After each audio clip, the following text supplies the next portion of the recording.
चलो, जो सरफेस, यहाँ पे बात होगी refraction at A spherically curved surface. जो सरफेस कर्व होगी और उसके अंदर कोई रे एंटर होगा, तो यहाँ पे जो रिफ्रैक्शन मिलेगा, जिसमें ऑब्जेक्ट डिस्टेंस, इमेज डिस्टेंस क्या होगा और लास्ट में उसके बीच का रिलेशन क्या होगा, ये मोस्ट टाइम पे एक इक्वेशन में डिराइव करने जा रहा हूं। देखो यहाँ पे मान लो, यहाँ पे इस तरह से मैं आपको दिखा रहा हूं, एक कर्व्ड सरफेस है इस तरह से, ये कर्व्ड सरफेस है, ये यहाँ पे देख सकते हो आप, स्पेरिकली कर्व्ड सरफेस ग्लास की बनी हुई है मान लो। यहाँ पे ये पूरा ग्लास है, ग्लास प्लेट, यहाँ पे आप देख सकते हो ये पूरा ग्लास प्लेट है। यहाँ पे जो भी आपको मीडियम दिख रहा है, ये पूरा यहाँ पे मैंने ग्लास ड्रॉ किया हुआ है। ये जो सरफेस है वो कर्व्ड सरफेस है, आप देख सकते हो। अब यहाँ पे इसकी जो एक्सिस होगी, ये एक्सिस बीच में से पास हो रही है, देखो यहाँ पे जो एक्सिस होगी, ये एक्सिस बीच में से पास हो रही है और ये ग्लास होगा। अब देखो मैं बात कर रहा हूँ ग्लास की, ग्लास क्या है, ट्रांसपेरेंट मीडियम है, मिरर की बात नहीं कर रहा हूँ। यहाँ पे ये ग्लास होगा, ये ट्रांसपेरेंट मीडियम है। अब क्या होगा देखो, अब यहां से यहाँ पे ये जो कर्व्ड सरफेस है, अब यहाँ पे मैं एक ऑब्जेक्ट रखूंगा, ये जगह पे, ये जगह जहां पे पी पॉइंट नाम दिया हुआ है, यहां पे मैं रखूंगा ऑब्जेक्ट, यहां पे मैं ऑब्जेक्ट रखूंगा।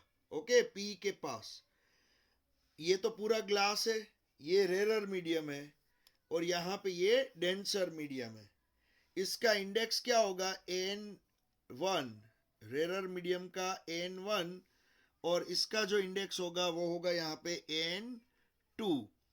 तो बहुत सिंपल सी बात है बच्चों, यहाँ पे N1 क्या है, N1 रेरर का इंडेक्स है जो कम होगा, और N2 जो है वो डेंसर का इंडेक्स है, वो ज्यादा होगा। तो रेरर का इंडेक्स छोटा होगा, डेंसर का इंडेक्स ज्यादा होगा। तो यहाँ पे रेरर है, ये डेंसर मीडियम है। अब क्या होगा, यहाँ पे ये कर्व्ड सरफेस आपको दिख रही है, इस तरह का ग्लास है, यहाँ पे ये कर्व्ड सरफेस दिख रही है। तो ये जो कर्व होगा उसका सेंटर ऑफ कर्वेचर तो होगा ही, समझ में आ रहा है, ये जो पूरा कर्व होगा इस तरह से पूरा गोल होगा जो, तो उसका सेंटर ऑफ कर्वेचर यहाँ पे है, मान लो ये जगह पे है, उसका सेंटर ऑफ कर्वेचर, जिसको हम क्या बोलते हैं बच्चों, सेंटर ऑफ कर्वेचर को हम सी सिंबल देते हैं।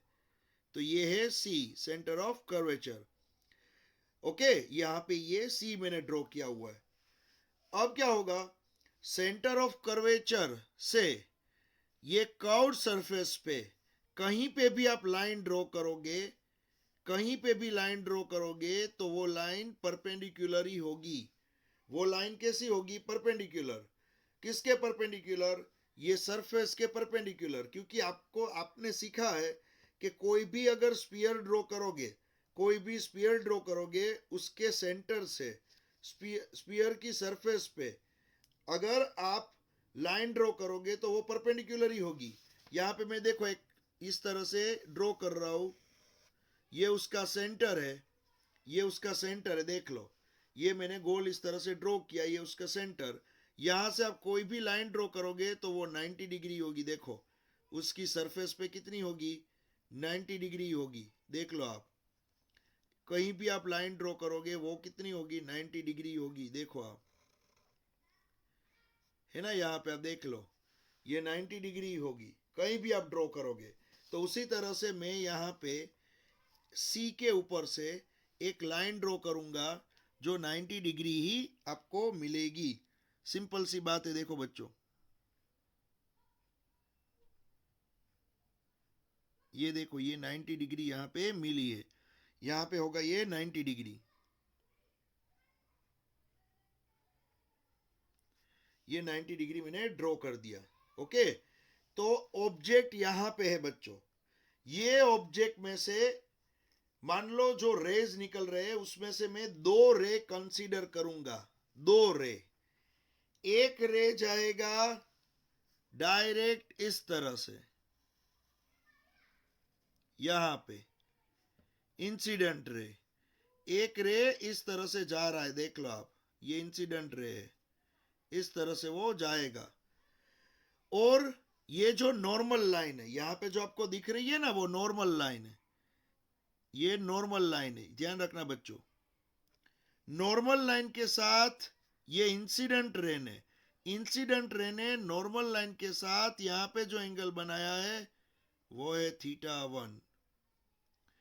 ये क्या है, ये है नॉर्मल लाइन, और ये क्या है, इंसिडेंट रे। तो ये इंसिडेंट रे ने नॉर्मल लाइन के साथ जो एंगल बनाया है वो है θ1।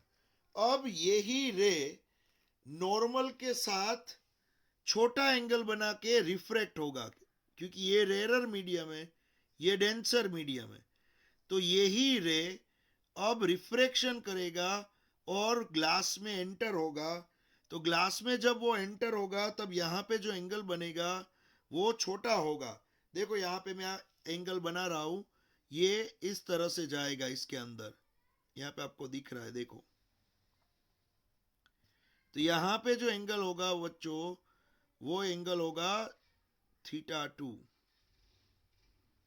यहाँ पे एंगल ऑफ रिफ्रैक्शन ये θ2 है, देख लो, समझ में आ रहा है। तो ये रे इस तरह से आया, इंसिडेंट रे, और इस तरह से वो रिफ्रैक्ट हुआ और यहाँ पे मिला ये जगह पे, तो ये हुआ रिफ्रैक्शन, यहाँ पे ये रिफ्रैक्शन हुआ, देख लो आप, समझ में आ रहा है। तो यहाँ पे ये इंसिडेंट एंगल और ये एंगल ऑफ रिफ्रैक्शन, और बीच में जो होगी वो होगी नॉर्मल लाइन।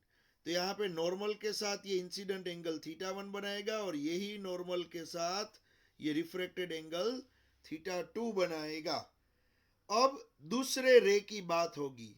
एक रे तो इंसिडेंट मैंने दिखा दिया, दूसरा जो रे होगा वो ये सरफेस के डायरेक्ट परपेंडिकुलर यहाँ पे एज ए नॉर्मल ही एंटर होगा। देखो ये दूसरा रे स्ट्रेट जाएगा, सीधा स्ट्रेट। तो स्ट्रेट जाने वाला जो रे होता है वो कहीं भी नहीं मुड़ता है, मैंने आपको बताया था। जो सरफेस के साथ 90 डिग्री पे एंटर होता है, ये देखो सरफेस, ये सरफेस है, सरफेस के साथ जो 90 डिग्री पे इस तरह से एंटर होगा वो रे कहीं भी नहीं मुड़ेगा और सीधा स्ट्रेट अंदर ही जाएगा। देखो इस तरह से वो अंदर ही जाएगा। तो एक इंसिडेंट रे हुआ, ये इंसिडेंट रे हुआ, वो सीधा स्ट्रेट अंदर ही जा रहा है, देख लो आप, वो जा रहा है अंदर स्ट्रेट इस तरह से, वो कहीं भी नहीं मुड़ेगा। सरफेस के परपेंडिकुलर जो आता है वो कहीं भी नहीं मुड़ता है, और स्ट्रेट आया, स्ट्रेट ही चला गया। तो यहाँ पे वो स्ट्रेट आया, इस तरह से स्ट्रेट चला गया, और दूसरा इस तरह से यहाँ मुड़ के आया और इस तरह चला गया यहाँ पे। तो मुझे एक बात बताओ बच्चों, ये दोनों रेज यहाँ से निकले थे और यहाँ पे मिले, ये दोनों रेज यहाँ पे निकले और यहाँ पे मिले। तो ये जो जगह है ना बच्चों, ये जगह पे इमेज बनेगी। क्या बनेगी? इमेज यहां पे बनेगी, जिसको मैं बोलूंगा P डैश। क्या बोलूंगा? P dash. यहां पे बनेगी इमेज। समझ में आ रहा है बच्चों? ये होगा यहां पे इमेज, ये हुआ यहां पे ऑब्जेक्ट, और ये बना यहां पे इमेज।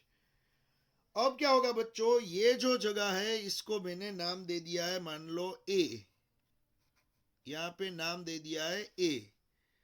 अब ये ए के ऊपर से एक परपेंडिकुलर लाइन में ड्रॉ करूंगा नीचे एक्सिस पे, इस तरह से। ये ए जो है, ए के ऊपर से एक परपेंडिकुलर लाइन ड्रॉ कर दी मैंने नीचे एक्सिस पे। ये 90 डिग्री वाली लाइन है, आप देख सकते हो, देखो ये है 90 डिग्री वाली लाइन, परपेंडिकुलर लाइन। और यहां पे जो बना है वो है ओ डैश, ये ओ डैश है, ये ओ डैश। तो ए ओ डैश, और ये जो पोल है यहां पे, ये जो जगह है उसको मैं बोलूंगा ओ, ये ओ होगा। ओके, यहां पे मैंने देखो सबके नाम में लिख रहा हूं, यहां पे अभी मैं फिगर ही डिस्कस कर रहा हूं, ध्यान रखना बच्चों। ये पी जो ऑब्जेक्ट है, यहां से दो रेज निकले, एक गया इस तरह से, मुड़ के आया इस तरह से, और दूसरा रे स्ट्रेट ही जाएगा 90 डिग्री सरफेस के साथ, वो स्ट्रेट ही अंदर एंटर होगा। तो दोनों मिलेंगे, एक यहां और एक यहां पे, दोनों ही मिलेंगे पी डैश के पास। तो जहां पे रेज मिलते हैं वहां पे इमेज बनती है, तो यहाँ पे इमेज बनेगी, ये ऑब्जेक्ट है, ये इमेज है। फिर ए के ऊपर से एक परपेंडिकुलर लाइन ड्रॉ की, ये 90 डिग्री, ये है ओ डैश और ये है ओ। ओके, तो अब क्या होगा बच्चों, मुझे सभी डिस्टेंस लिखने हैं, सभी डिस्टेंस। तो यहाँ पे क्या होगा देखो, ये ओ ओ डैश, ओ ओ डैश को मैं यहाँ पे डेल्टा डिस्टेंस बोलूंगा। क्या बोलूंगा? Delta distance. ये ओ ओ डैश, उसको मैं डेल्टा बोल देता हूं, सिर्फ डेल्टा सिंबल दिया मैंने। ओ ओ डैश, उसको मैंने डेल्टा सिंबल दिया है। अब ओ से लेके पी तक, पोल से, यहां से ओ से लेके पी तक जो डिस्टेंस होगा उसको हम बोलेंगे यू, ऑब्जेक्ट डिस्टेंस। आपको मालूम है इसको हम क्या बोलेंगे? यू। ये है यू डिस्टेंस,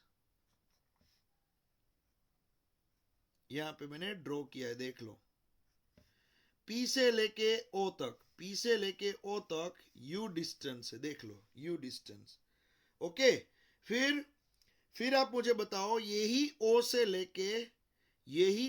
लेके सी तक जो डिस्टेंस होगा उसको तो मैं आर बोलूंगा, रेडियस ऑफ कर्वेचर, सिंपल सी बात है।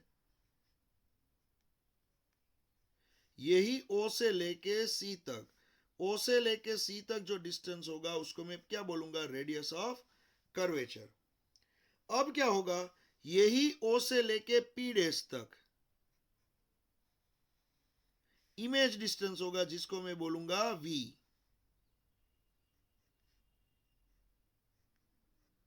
यही ओ से लेके पी डैश तक जो डिस्टेंस होगा उसको मैं बोलूंगा इमेज डिस्टेंस वी। तो यहां पे तीन डिस्टेंस मैंने लिखे हैं, एक ऑब्जेक्ट डिस्टेंस, एक इमेज डिस्टेंस और एक रेडियस ऑफ कर्वेचर आर। तीन डिस्टेंस मैंने लिखे हैं। ओके, अब एंगल की बात कर देंगे। चलो एंगल, यहाँ पे थीटा 1 एंगल है, यहाँ पे थीटा 2 एंगल है, ये एंगल को अल्फा बोलूंगा मैं, ये एंगल को क्या बोलूंगा? Alpha angle. फिर यहाँ पे ये एंगल को मैं बोलूंगा यहाँ पे बीटा एंगल, ये बीटा एंगल, और ये जो एंगल होगा उसको मैं बोलूंगा यहाँ पे गामा एंगल। ओके, देख लो आप, यहाँ पे मैंने टोटल 5 एंगल आपको बताए हैं, 5 angle, theta 1, theta 2, alpha, beta, gamma. 5 angle की बात की, 3 डिस्टेंस की बात की, यू, वी और आर। 3 डिस्टेंस की बात की, 5 एंगल की बात की है। ओके, फिर N1 N2 इंडेक्स की बात की है। ये एक कंप्लीट फिगर हुई यहाँ पे, और स्फेरिकली कर्व्ड सरफेस है, ये ग्लास की सरफेस है लेकिन यहाँ पे कर्व्ड है, और ये पूरी प्लेट ग्लास की प्लेट है। तो रेरर में से ग्लास में जब भी रे एंटर होंगे तो यहाँ पे क्या बनेगा और इसका फॉर्मूला क्या आएगा? तो हमें जो फॉर्मूला डिराइव करना है ना बच्चों, वो फॉर्मूला यहाँ पे जो हम डिराइव करेंगे उसमें किसके बीच का रिलेशन होगा? आर आएगा, यू आएगा, वी आएगा, N1 और N2 आएगा। हमें जो रिलेशन डिराइव करना है वो किसके बीच का है? You are we, N1 and N2, इसके बीच का एक फॉर्मूला हमें यहाँ पे डिराइव करना है। ओके, तो चलो अब यहाँ पे सबसे पहले हम यहाँ पे डिराइव क्या करेंगे? देखो, हम यहाँ पे ए पॉइंट जो है वहां पे हम यूज करेंगे स्नेल्स लॉ। चलो यहाँ पे मैं लिख रहा हूं, ध्यान रखना बच्चों, यहाँ पे एक के बाद एक हम डिराइव करने जा रहे हैं, ध्यान रखना। एट ए पॉइंट, ए पॉइंट यहाँ पे देख लो बच्चों, ए पॉइंट यहाँ पे है, यहाँ N1 है, यहाँ N2 है, याद रखना। N1 index, absolute refractive index और रेरर मीडियम, n1 और इसका है n2। तो एट ए पॉइंट के पास स्नेल्स लॉ यूज करेंगे। कौन सा? Snell's law.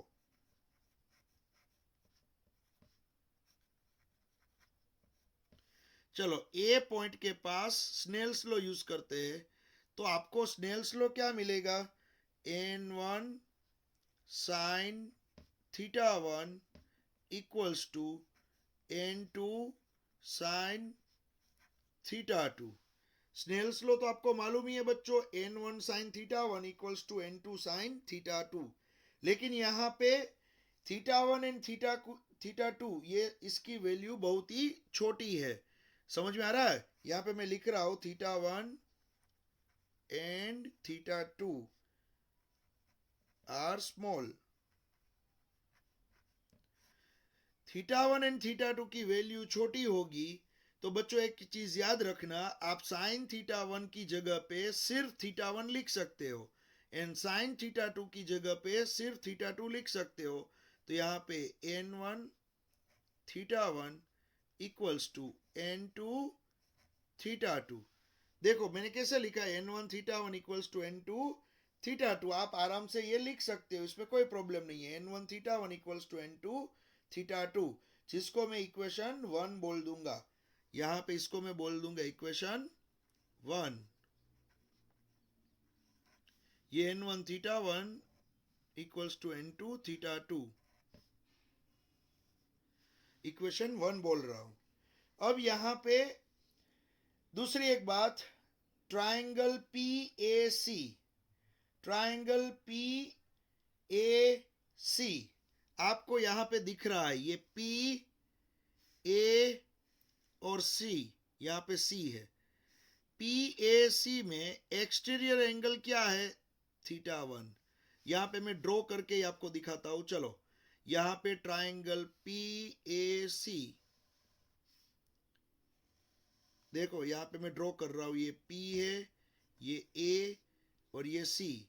PAC में यहां पे बाहर एक्सटीरियर एंगल कौन सा है? यहां पे थीटा 1 है। आप यहां पे देख सकते हो PAC, PAC में बाहर का एक्सटीरियर एंगल थीटा 1 है, और यहां पे अल्फा साइड है। यहां पे देखो अल्फा का एंगल और यहां पे बीटा का एंगल है। तो इसके अंदर के एंगल ये हुए अल्फा और ये साइड हुआ यहाँ पे बीटा। तो ट्राइंगल पी ए सी, यहाँ पे आप देख सकते हो ये ट्राइंगल पी ए सी, इसमें आपको मालूम होगा exterior angle theta 1 equals to alpha plus beta. हम लिख सकते हैं, समझ में आ रहा है? Exterior angle theta 1 equals to alpha plus beta हम लिख सकते हैं। चलो अब दूसरा कौन सा होगा? यहाँ पे दूसरा जो ट्राइंगल हम लेंगे वो होगा यहाँ पे triangle C P dash A, triangle C P dash ए। याद रखना सी पी डेस ए। तो यहाँ पे ट्राइंगल होगा सी, यहाँ पे मैं ड्रॉ कर रहा हूं नीचे, ध्यान रखना। यहाँ पे ये होगा सी पी डेस और ए, इस तरह से ट्राइंगल होगा, इस तरह से। ये सी, ये पी डेस और ये होगा ए। तो अब आप यहां पे देख सकते हो सी पी डेस ए में यहां पे एंगल है, अंदर का एंगल है थीटा 2, यहां पे पी डेस का एंगल है यहाँ पे गामा, और यहां जो बाहर का एंगल होगा ना बच्चों, ये बाहर का एक्सटीरियर एंगल, ये एक्सटीरियर एंगल है ना बच्चों, वो है बीटा। याद रखना एक्सटीरियर एंगल क्या है? बीटा है। तो यहाँ पे हम क्या लिख सकते हैं? Beta exterior angle. लेकिन यहाँ पे ट्राइंगल कौन सा लिया है? ट्राइंगल लिया है हमने C P dash A, triangle C P dash A. उसमें आपको मालूम होना चाहिए beta, beta exterior angle equals to gamma plus theta 2। क्या होगा? Beta equals to gamma plus theta 2। Okay, तो अब यहां पे क्या करना है? Theta 2 equals to, theta 2 equals to आप क्या करोगे? बीटा माइनस गामा लिखोगे। ये हुआ थीटा 2 का फॉर्मूला। देखो अब थीटा 1 भी आ गया है, थीटा 2 भी आ गया है। तो θ1 एंड θ2 दोनों की वैल्यू हम इक्वेशन 1 में रखेंगे। समझ में आ रहा है? अब क्या हम करने वाले हैं? Put the value of θ1 and θ2 in equation 1।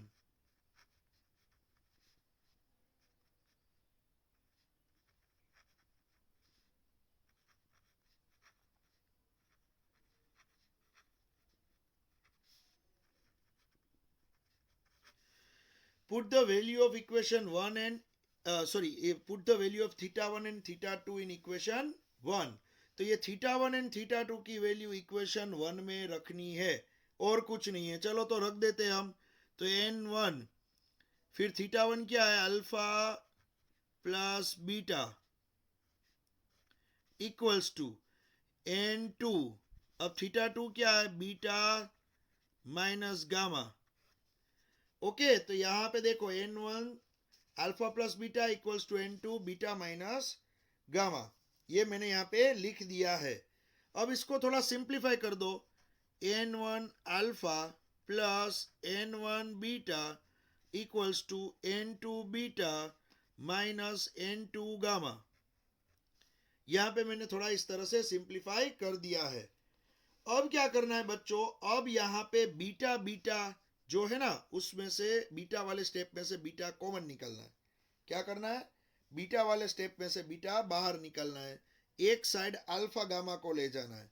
तो मैं काम करता हूं, यहाँ पे n1 अल्फा रखता हूं ये साइड, और ये माइनस n2 गामा ये साइड ले जाऊंगा, तो plus n2 gamma equals to, अब यहाँ पे n2 beta minus n1 beta रख देता हूं।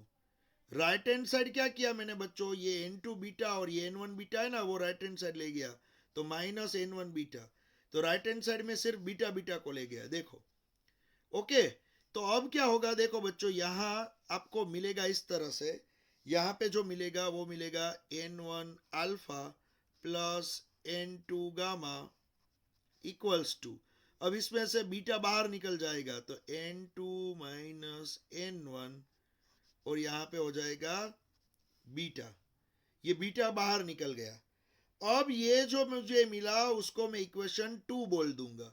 फिर से यहां पे मैं ब्रेक मारूंगा और इसको मैं बोलूंगा इक्वेशन 2। इसको मैं बोलूंगा इक्वेशन 2। ध्यान रखना बच्चों, ये होगा इक्वेशन 2। इसको मैंने ब्रेक मारा है। तो अब पहले क्या किया मैंने बच्चों? पहले जो इक्वेशन आया था स्नेल्स लॉ में, स्नेल्स लॉ में जो इक्वेशन आया वो θ1 θ2 के फॉर्म में था। क्या था? ये जो आया वो θ1 θ2 के फॉर्म में था, पहला इक्वेशन। अब जो इक्वेशन आया वो इक्वेशन में θ1 θ2 नहीं दिख रहे हैं। ये इक्वेशन में अल्फा बीटा गामा दिख रहे हैं। क्या दिख रहे हैं? Alpha beta gamma.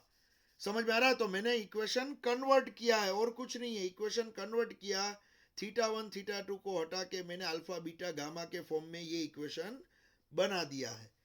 अब यहाँ पे जो आपको अल्फा बीटा गामा दिख रहे हैं, अल्फा बीटा गामा, उसमें भी हम वैल्यू पुटअप करने वाले हैं। चलो यहाँ पे मैं वैल्यू पुटअप करके दिखाता हूँ इक्वेशन 2 में। चलो इक्वेशन 2 में भी हम वैल्यू पुटअप करने वाले हैं। ध्यान रखना बच्चों, यहाँ पे आपको मैं दिखा रहा हूं इक्वेशन 2 में कैसे वैल्यू पुटअप होगी। देखो, अब यहाँ पे सबसे पहले मैं अल्फा की बात करूंगा। तो यहाँ पे ट्राइंगल देखो बच्चों, ये ट्राइंगल पी ए ओडेस, पी ए ओडेस, ये ट्राइंगल देखो। चलो यहाँ पे मैं ड्रॉ करके दिखा रहा हूं। ये देखो, ये है पी ए ओडेस। तो ये जो पी ए ओडेस है उसको आप देखोगे तो यहाँ पे अल्फा है। यहाँ पे क्या है? अल्फा है। ये साइड जो है ना ए ओडेस, उसको मैं एच बोल देता हूँ, हाइट एच। चलो इसको मैं एच बोल देता हूँ, हाइट। और यहाँ पे पी ओडेस जो है ना, पी ओडेस, ये पी ओडेस, वो क्या होगा बच्चों? उसमें आप देख सकते हो, आप यहाँ पे देखोगे ना बच्चों, तो मुझे P से ओडेस चाहिए, P से ओडेस। तो मुझे एक बात बताओ बच्चों, मैंने आपको साइन कन्वेंशन सिखाया था। मैंने आपको बोला था कि आप डिस्टेंस कोई भी लोगे ना, वो मेजर करोगे पोल से। तो आप पोल से जब P का डिस्टेंस मेजर करोगे तो इंसिडेंट रे के अपोजिट साइड आप जाओगे। इंसिडेंट रे आ रहा है राइट हैंड साइड और आप डिस्टेंस मेजर करने के लिए जाओगे लेफ्ट हैंड साइड। तो O से P तक जाओगे, O से P तक, तो ये जो U होगा उसको आप माइनस साइन दोगे ना। सिंपल सी बात है, यहां पे U को आप क्या दोगे, माइनस साइन। हमने साइन कन्वेंशन में सीखा था कि कोई भी डिस्टेंस होगा वो पोल से ही मेजर होगा। तो पोल से P का डिस्टेंस, तो इंसिडेंट रे आएगा राइट हैंड साइड और पोल से P का डिस्टेंस आप मेजर करने जाओगे लेफ्ट हैंड साइड। तो इंसिडेंट रे से अपोजिट अगर आप गए तो जो भी डिस्टेंस मेजर हुआ वो होगा माइनस। तो O से P का डिस्टेंस माइनस U। लेकिन मुझे एक बात बताओ, O से O डैश का डिस्टेंस वो प्लस डेल्टा होगा। क्या होगा, O से O डैश का डिस्टेंस प्लस डेल्टा। ये डेल्टा जो होगा ना वो प्लस होगा, प्लस डेल्टा। यहां पे मैं लिख रहा हूं प्लस डेल्टा। क्यों प्लस, क्योंकि इंसिडेंट रे जा रहा है राइट हैंड साइड और O से O डैश डिस्टेंस भी है राइट हैंड साइड। तो इंसिडेंट रे की डायरेक्शन में ही कोई डिस्टेंस का मेजरमेंट किया, इंसिडेंट रे की डायरेक्शन में ही कोई डिस्टेंस का मेजरमेंट किया तो उसको प्लस साइन देनी है। लेकिन इंसिडेंट रे के अपोजिट अगर मेजरमेंट किया तो माइनस साइन देनी है। तो यहां पे क्या होगा बच्चों, P से O डैश तक का डिस्टेंस अगर आपको चाहिए, P से O डैश तक का, तो P से O लेना होगा पहले। तो P से O क्या है, माइनस U, और O से O डैश क्या है, O से O डैश प्लस डेल्टा। समझ में आ रहा है बच्चों। तो यहां पे मैं टेन अल्फा, यहां पे अल्फा है, ये P से O dash minus U plus delta है। क्या है, माइनस U प्लस डेल्टा। ये नीचे वाला जो होगा ना P से O डैश, P से O डैश वो होगा माइनस U और प्लस डेल्टा। तो यहां पे देखो बच्चों, मैंने P से O डैश क्या लिख दिया, माइनस U प्लस डेल्टा। अब मैं यहां पे टेन अल्फा लूंगा। क्या लूंगा, टेन अल्फा। तो टेन अल्फा क्या होगा बच्चों, बहुत इजी है, H upon minus U plus delta.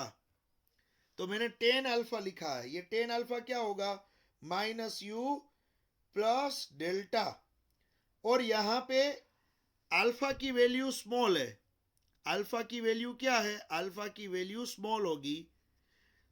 तो अल्फा जो होगा वो यहां पे टेन अल्फा की जगह पे हम क्या लिख सकते हैं बच्चों, सिर्फ अल्फा लिख सकते हैं। तो अल्फा इक्वल्स टू, हम अल्फा इक्वल्स टू क्या लिख देंगे, H upon minus U plus delta.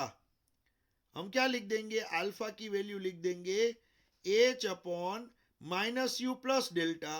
लेकिन एक चीज याद रखना बच्चों, डेल्टा बहुत ही छोटा होता है, तो डेल्टा को भी निगलेक्ट करोगे ना आप, डेल्टा को भी निगलेक्ट करोगे तो अल्फा की वैल्यू हो जाएगी H upon minus U, minus यहां पे लिख रहा हूं।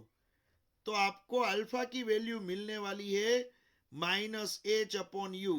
याद रखना बच्चों, अल्फा की वैल्यू मिलने वाली है माइनस एच अपॉन U। समझ में आ रहा है, ये है अल्फा की value minus H upon U। अब दूसरी एक बात बच्चों, यहां पे मैं ट्राइंगल जो लूंगा, दूसरा ट्राइंगल, वो दूसरा ट्राइंगल होगा यहां पे ये बीटा वाला ट्राइंगल। तो वो कौन सा ट्राइंगल होगा, इस तरह से मैं ड्रॉ करूंगा। देखो यहां पे मैं इस तरह से ड्रॉ करूंगा, आपको दिखाई देगा ये ट्राइंगल। ये होगा ए, ये होगा यहाँ पे O डैश और ये होगा यहाँ पे C। यहाँ पे एंगल क्या है, बीटा है। ये देखो ये एंगल यहाँ पे बीटा है। सामने ये H height, A O dash की हाइट होगी H। यहाँ पे मैं लिख रहा हूं A O डैश की हाइट होगी H, ये बीटा। तो A O dash C, A O dash C, यहां पे मैंने वही ट्राइंगल लिया है A O dash C।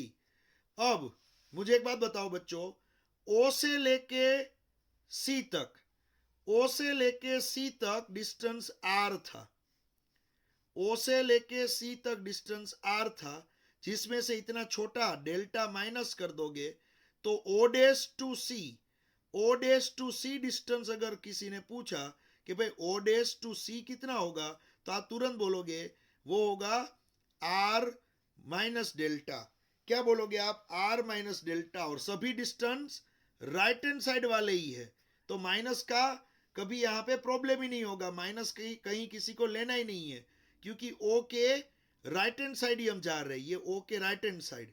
Okay, तो यहाँ पे क्या होगा, हम सब कुछ राइट हैंड साइड लेंगे, तो यहाँ पे भी इस तरह से ही होगा। नीचे वाला जो डिस्टेंस होगा ना, नीचे वाला डिस्टेंस वो क्या बन जाएगा, वो बन जाएगा आर माइनस डेल्टा, क्योंकि यहाँ पे ओ डेस टू सी मुझे चाहिए बच्चों, फिर से मैं बोल रहा हूं, मुझे क्या चाहिए, ओ डेस टू सी। तो ओ टू सी क्या है, ओ टू सी आर है, लेकिन इसमें से डेल्टा माइनस कर दोगे तो ओ डेस टू सी, ओ डेस टू सी आपको मिल जाएगा आर माइनस डेल्टा। ओके, तो ओ डेस टू सी वो मैंने यहाँ पे नीचे लिखा है आर माइनस डेल्टा।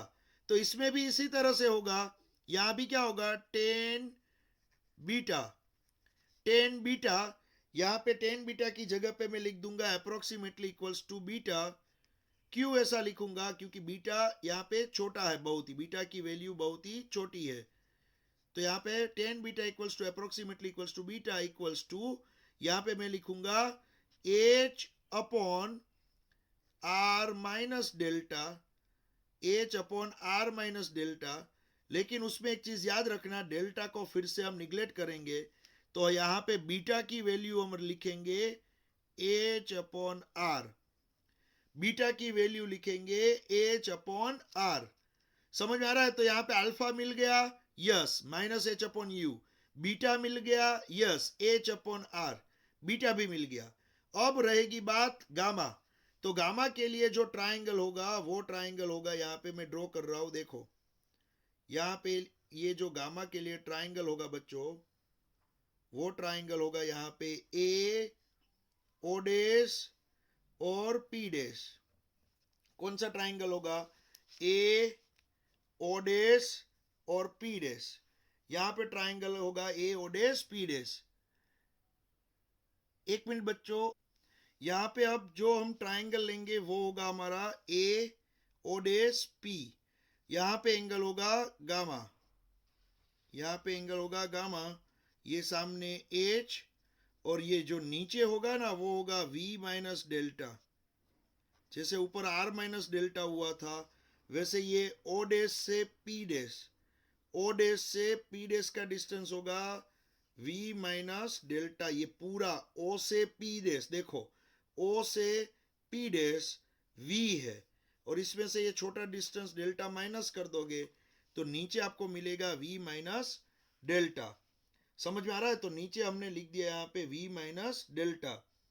अब यहाँ पे क्या होगा बच्चों, उसी तरह से टेन गामा, यहाँ पे हम क्या लेंगे, tan gamma approximately equals to gamma equals to यहाँ पे H upon V minus delta, और वो अप्रोक्सीमेटली इक्वल्स टू हो जाएगा एच अपॉन वी, याद रखना वो हो जाएगा H upon we.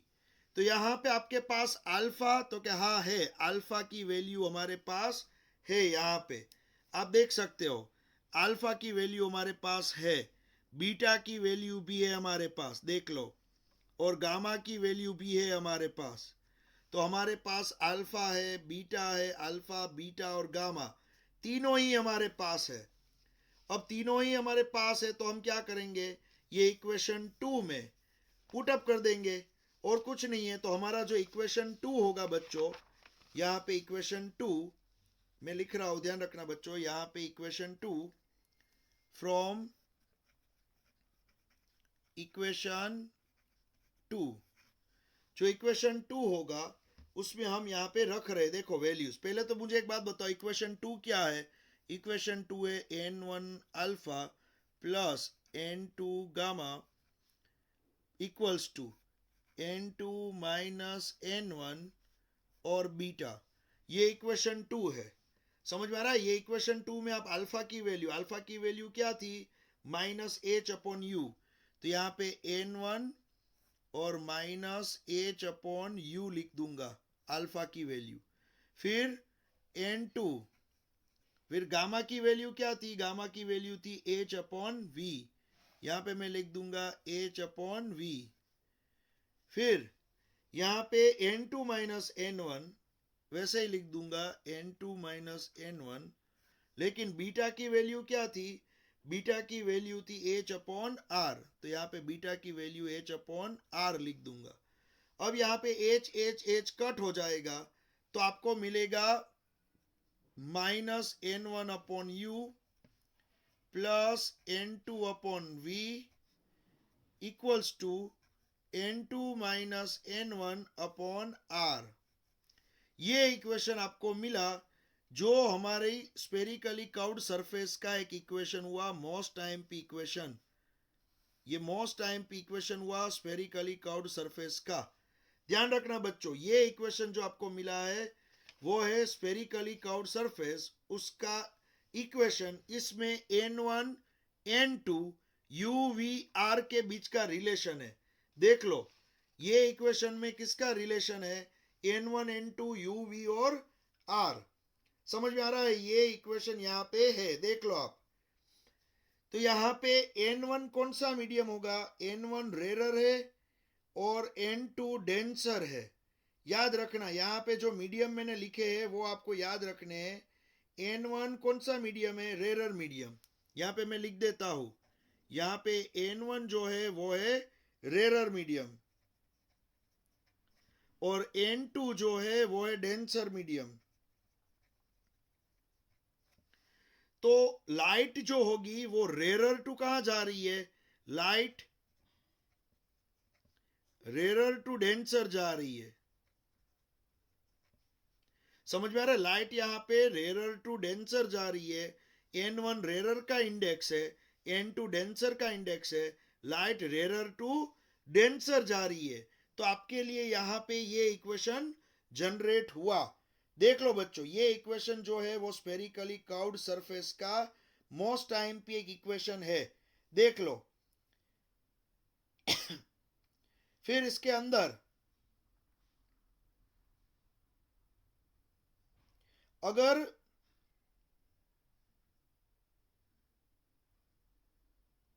Denser to rarer जाएगा, अगर डेंसर टू रेरर जाएगा तो क्या होगा? यहां पे मैं लिख रहा हूं, यहां पे लिख रहा हूं अलग सा एक केस। अगर लाइट डेंसर टू रेरर जा रही है, इसका मीनिंग यहां पे देखो, ये जो जगह है ये रेरर है, ये क्या है? डेंसर है। अगर लाइट, कोई लाइट यहां पे मान लो, ये जो आपने रखा था, ये पूरी जो चीज रखी थी वो मान लो ग्लास थी, लेकिन यहां पे ना मान लो ग्लास से भी कोई ज्यादा डेंसर रख दिया है। ये ग्लास है और ग्लास से भी ज्यादा डेंसर मान लो कोई ऑयल है, वो यहां पे रख दिया है। तो ऐसा ऑब्जेक्ट यहां पे रखा हुआ है जो ज्यादा डेंसर है, उसके सामने ये ग्लास जो होगा रेरर हो जाएगा। तो अब डेंसर टू रेरर अगर जाएगा, डेंसर टू रेरर, तो क्या होगा? जो मैं आपको दिखा रहा हूं, एग्जाम में आ सकता है। अगर लाइट डेंसर टू रेरर गई तो क्या होगा? तो आपका जो इक्वेशन होगा वो होगा minus n2 by U plus n1 by V equals to n1 minus n2 upon R. ये याद रखना बच्चों, यहां पे क्या हुआ? n1 n2 की पोजीशन चेंज हो गई है। ये इक्वेशन देखो, ये इक्वेशन देखो, दोनों ही इक्वेशन में n1 n2 की पोजीशन चेंज हुई है, और कुछ नहीं है यहां पे। समझ में आ रहा है? यहां पे n1 n2 की पोजीशन चेंज हुई है, देख लो आप, यहां पे दिखेगा आपको। यहां पे रेरर मीडियम जो होगा वो n1 रेरर ही रहेगा। याद रखना, यहां पे n1 जो होगा वो रेरर ही रहेगा, और n2 जो होगा वो डेंसर ही रहेगा। याद रखना इसमें कोई चेंज नहीं है, N1 तो रेरर ही रहेगा और डेंसर N2 ही रहेगा, लेकिन यहाँ पे इक्वेशन इस तरह से मिल जाएगा। तो ये अलग सा एक केस है, याद रखना। अगर डेंसर टू रेरर गए तो क्या होगा, ये इक्वेशन होगा डेंसर टू रेरर, और रेरर टू डेंसर अभी तो हम जा रहे हैं रेरर टू डेंसर, तो यहाँ पे आपको ये इक्वेशन मिला। ओके, तो पहले काम कर दो, ये मोस्ट आईएमपी है, ये जो है वो मोस्ट आईएमपी चीज मैंने पढ़ाई। तो यहां पे पहले आप इसका स्क्रीनशॉट ले लो बच्चों, इसका स्क्रीनशॉट ले लो कंप्लीट। ये मोस्ट आईएमपी चीज आपने पढ़ी अभी, डेरिवेशन पूछे तो बुक में 3-4 2 पेज का डेरिवेशन होगा पूरा, लेकिन यहाँ पे मैंने आपको इजीली माइंड चार्ट बना के पूरा लिखा दिया है। चलो ये फटाफट आप इसका स्क्रीनशॉट ले लो।